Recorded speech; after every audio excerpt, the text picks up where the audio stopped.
Long Beach, this is Halftime Howie, and to introduce my special guest, let's give it up for the great Tommy Monday! Yeah.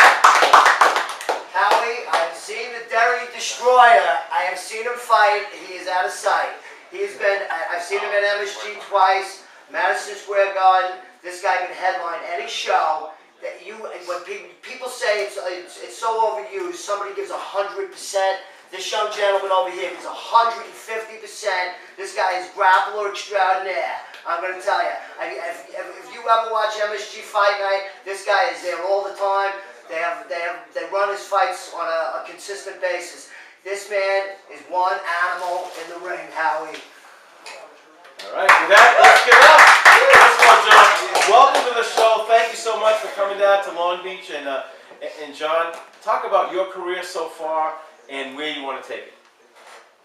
Well, thanks, Howie, and thanks for the introduction too. I don't think I quite warranted, but I'm working on it to get better. But I just have to thank everyone here in New York. Since I've come here, I've been taken under the wing of the New York boxing fans and the Irish fans and a lot of people in all our communities. It's been a very, very thrilling experience for me, and it always gives me the drive to keep working hard in the gym and try to get as far as I can in the sport of fighting. But as I say, again, thanks for having me on the show. I'm looking forward to hopefully having more fights in Madison Square Garden and giving the fans what they want to see and putting on exciting bouts and hopefully get another step closer to a world title shot and maybe bring it home to New York City.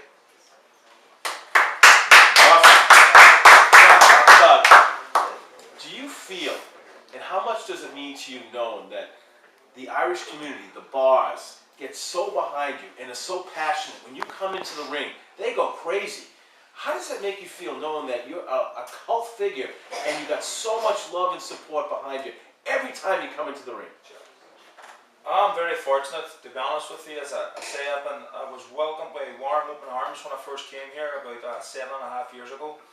And the Irish community always comes out and force to support their own. And I think that in the sport of boxing, showing that when you're in the ring, you're in there on your own. There's a lot of dedication, there's a lot of hard work. And that's the exact same attributes that you have to do in every walk of life, in any job. And Irish people have always been hard workers. And it's nice to be able to, whenever I'm in that ring, I know that they're all out there screaming my name and saying, you know what, there's one of our guys on there doing it for us. And that just keeps giving me the hunger and the passion to keep moving forward and taking them blows and giving me own. John, I read it since I met you a few weeks ago with your good friend Greg McIntyre. You're such a great guy. And, you can't have a better friend than Greg McIntyre, isn't that true? Oh, that's true. Like I met Greg too as well through probably one of my exploits in the ring in New York, and we've become very close friends. And his line of work and what he's involved in, I've made a lot of friends myself. You know, which is great for me. You know, everywhere he goes, he always mentions my name in one place or another. But again, that's the Irish community. It's the way we all seem to bounce together and push each other forward to try to succeed and try to, as I say, this is where you come to live your dreams, and I'm living my dreams at the minute, and it's through people like Greg McIntyre and all the Irish bars around Queens, and there's many other people that I should be naming, but I'd probably be here all night, you know. But I say that again, this is me. I'm living my dream, and just even walking around the street, or if I'm out jogging in the mornings and I'm meeting people, and it's not even just Irish people that know that there's American people from all sides of the community. They always give me a wee nod or a wee cheer, a wee wave, and say, hey, there's that kid Duddy. We've seen him in the garden fighting, and he's one hell of an Irishman. And I think I've just got to keep working hard and keep proving that to people. John, I read about that. You had a couple fights in Dublin. I want to ask you, what was that like, fighting in your own country? That had to be a great experience. Talk about what that meant to you and the whole experience about fighting in Dublin. Well, fighting in Dublin was it was in an arena where I spent most of my amateur career. It's where the national finals used to happen, and to be going back as a professional fighter, and there was other guys on the card that I fought with the Irish team, and we travelled around. We've been all around Europe, we've been to America, we've been to other different places around the world, and for us to be always sitting and looking at each other going, we're doing it now as professionals. And as soon as you step out in that arena, and I know that Madison Square Garden is the mecca of all arenas in the world, especially when it comes to boxing, but walking into the South Circular Road National Stadium in Dublin. I mean, it took me back then when I was 11 years of age, and hearing them people scream madly for my name, like I think the hairs are standing on the back of my neck now as I speak. But it's just that something that I always loved and a dream that I could do. I never would I ever have dreamed when I was that age that I'd be doing it in Madison Square Garden, and to go back home and get the same ferocious reception of what I do, because I started my professional career here in New York, to get that same passionate and connection with the fans from Ireland, from all sides of the community, north, south, east, west, everyone. I just think that it's probably one of the biggest highlights of my career. That's awesome. John, we have a young man who's a regular on our show named Gavin Enright. He is the youngest person in North America to host his own radio show, works for the Irish radio show, now he's a part of my show, and he's a super big fan of yours. So let's give it up, and he's going to interview John Duddy now for Gavin Enright!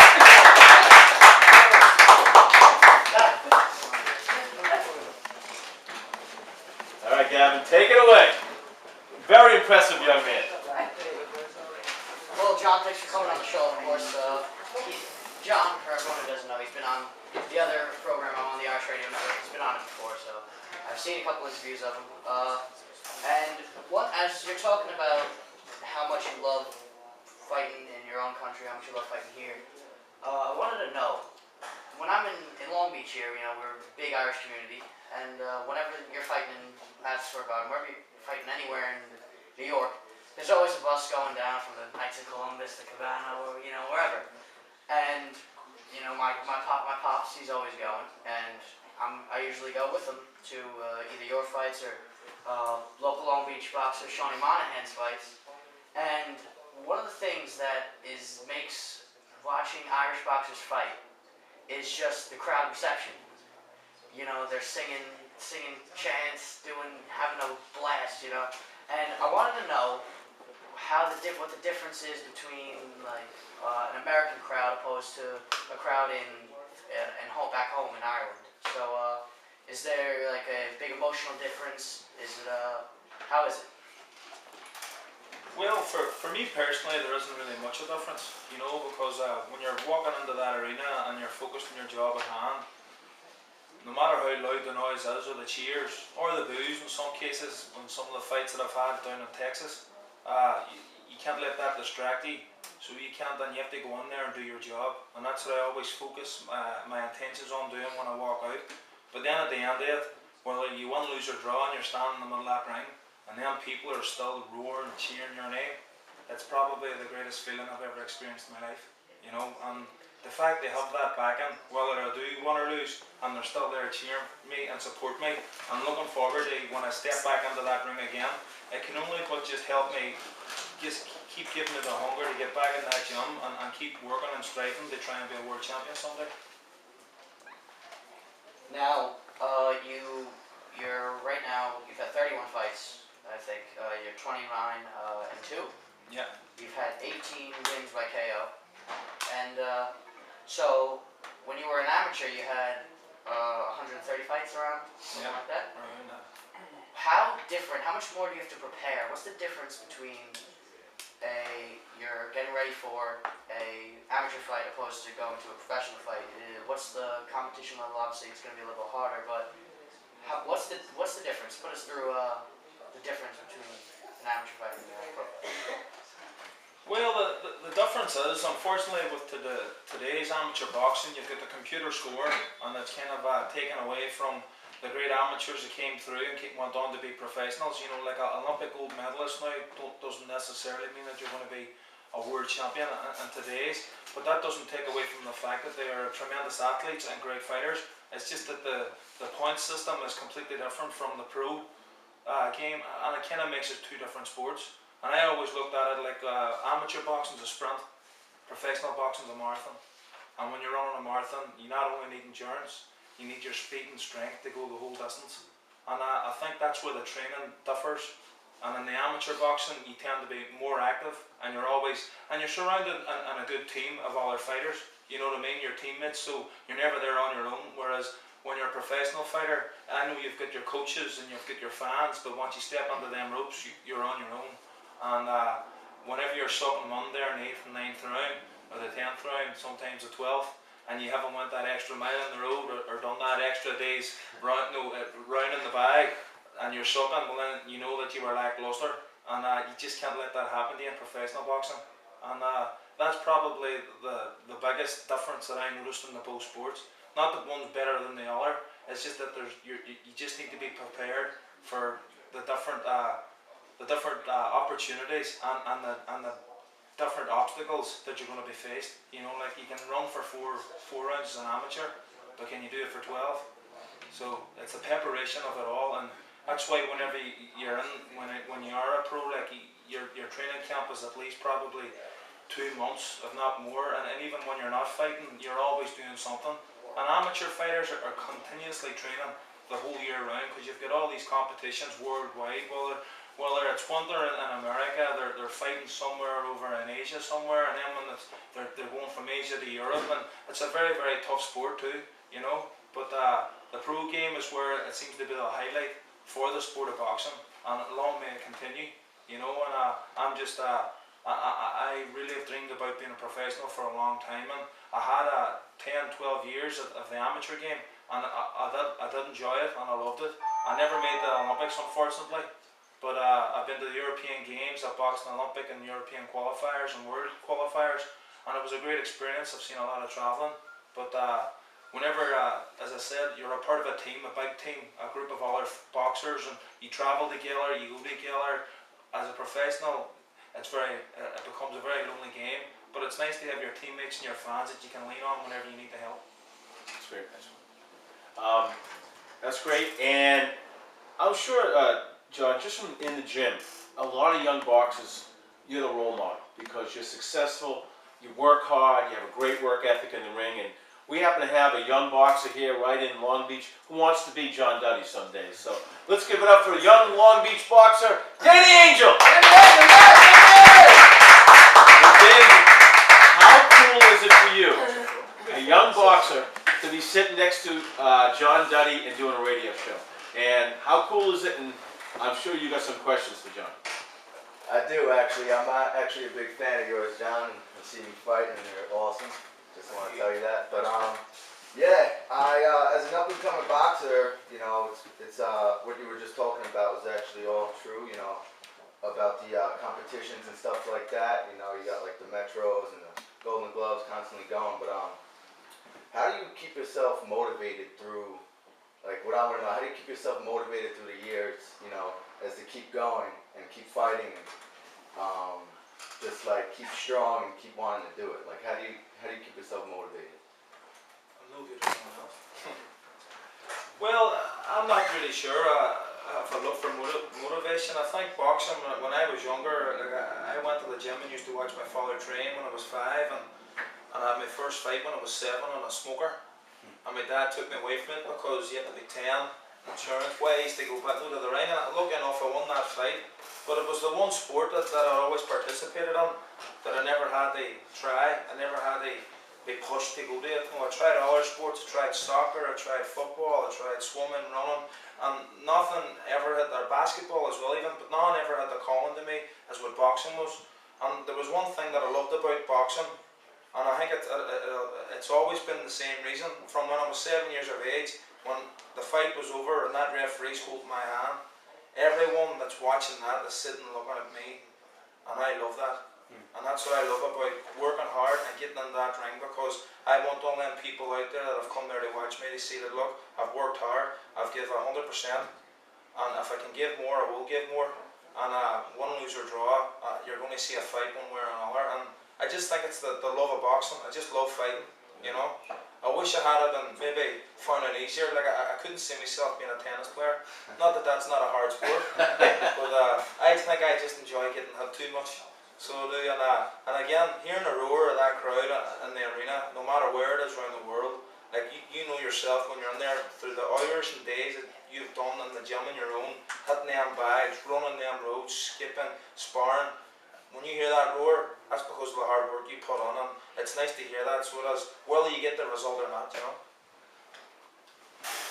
Yeah, definitely. Yeah, I just got back from a fight and I lost. I lost by decision. But it was a good fight. You know, I think I kind of overtrained myself for it, and I got a little tired in the third round. But it kind of got me, you know, a little bit discouraged. I think, you know, and I think that week after the fight, I went right back in the gym and started training again. Usually, people take a little bit more time off after, you know, they lose a fight. But I think I went right back in, and I started training right again. And I told my coach that you know, I was a little bit upset, but I want to train 10 times harder for the Golden Gloves coming up. And I, you know, from a loss that you had, if you got a little bit discouraged yourself and, you know, found it inside you to go back in the gym, you know, as soon as you could? Well, usually, even my first loss that I had, I got back into the gym pretty quickly. And most of my career as a professional, I've been pretty active. You know, I keep busy, but I think after the last fight that I had, it was a really tough fight and it was a good fight. And I'm really proud of that fight, to be honest with you. But I needed a little time to take a wee break. I was able to sit back, spend time with my wife, because as much as it's me it's going through the training camp, she's going through it too, because I'm not always there to beck and call every day. You know, I'm away up in the mountains somewhere, getting chased by bears or something. You know. But you know, I remember I met Mickey Ward a couple of years ago, and we were actually talking, commenting on a few fights, and there was a kid that was headlining the event and got beat, and the commentator asked Mickey Ward, who we all know has been up and down as a professional in his career. When he was down and out, he came back and became a world champion. And the guy asked him, like, what motivates you, you know, after a loss to go back in again? And he says the passion, you want to win. And he says the best thing to get through it is to just get your feet wet again. As soon as that loss is over, nothing you can do about what's behind you. You want to change what's coming towards you. So you get back into the ring, back into the gym, working hard, and just look forward to when that next fight's coming around again. Yep. Yeah, I enjoy actually boxing, you know, fighting myself, and I kind of started because I was getting in too many fights in the street. So a bunch of my friends and, you know, my family told me to just get in the gym and, you know, do it the right way. So thank you very much for everything, the advice and everything like that. So. Last question, John. For someone that hasn't seen you much and doesn't know what you're all about, talk about what John Duddy is as a boxer. What's your style? What makes you successful? Do you go all at it? You're intense. Talk about your style and what makes you so successful. Why have you been 29-2? Why have you been so good in that ring? What makes you so good? Well, I always believe, I never believe in good enough. That's one of the main things. That's what keeps you working hard in the gym. You know, I always want to strive and use whatever I have in myself to get the best out of myself. And you know, the gym work is where you do it, is where you learn it. You know, you have, like, I've had 32 fights, but sure, when you go to a gym and you're training 5-6 days a week, sometimes 2-3 times a day, and certain training camps, you know, that's the hours that you're putting on to make sure that that night when you're on there to perform, that you are going to be at the best that you can possibly be. And to be putting on that much time and effort to be getting to the night that when you have to fight, I just look at the much work I had to put on to get here. I ain't going to have this guy's going to have to do something very exceptional that I've never seen before to make me quit, because for what I've put on, for what I've sacrificed,